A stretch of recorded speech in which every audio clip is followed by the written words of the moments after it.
the latest updates.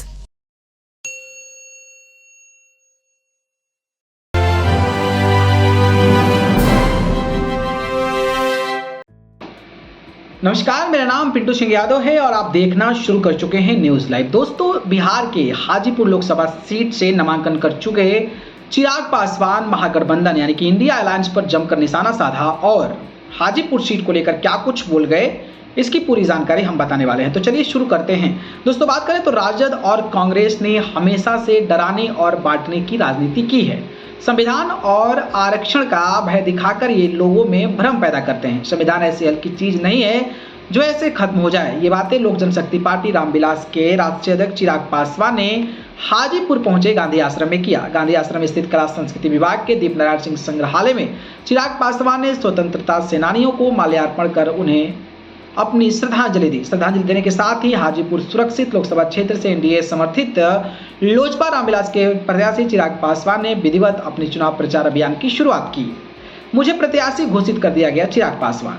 Gandhi आश्रम में स्थित सभी 14 स्वतंत्रता सेनानियों की प्रतिमाओं पर माल्यार्पण किया। माल्यार्पण के बाद पत्रकारों से बातचीत करते हुए चिराग पासवान ने औपचारिक तौर पर स्क्रूटनी के बाद चुनाव आयोग द्वारा भी मुझे प्रत्याशी घोषित कर दिया गया। ऐसे में देश और बिहार के निर्माण में अपनी अहम भूमिका निभाने वाले स्वतंत्रता सेनानियों को श्रद्धांजलि देने के साथ ही क्षेत्र में चुनाव प्रचार अभियान की शुरुआत कर दी है। चिराग ने कहा है कि 4 जून को जनता का आशीर्वाद लेने के साथ ही पिता के अधूरे कार्यों को पूरा करने का कार्य शुरू हो जाएगा। देश के सबसे विकसित लोकसभा क्षेत्र के रूप में हाजीपुर का नाम आए, इसका प्रयास करूंगा।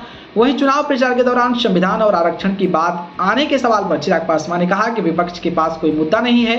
राजद कांग्रेस के लोगों ने हमेशा डराने की राजनीति की है।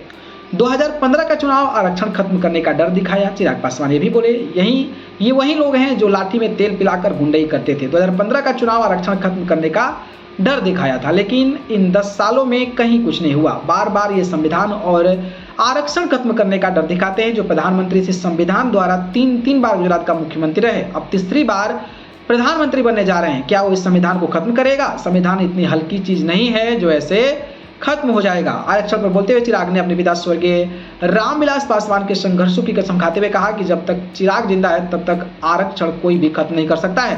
मौके पर हाजीपुर लोकसभा प्रभारी अरविंदर सिंह, जिला प्रभारी अशरफ अंसारी, जिलाध्यक्ष संजीव सिंह, राजू कुमार पासवान के अलावा और भी तमाम लोग मौजूद रहे। बाकी जिस तरीके से चिराग पासवान ने इन सारी चीजों को लेकर इंडिया अलायंस पर निशाना साधा है, उस पर आप क्या कहेंगे, बताइए। धन्यवाद।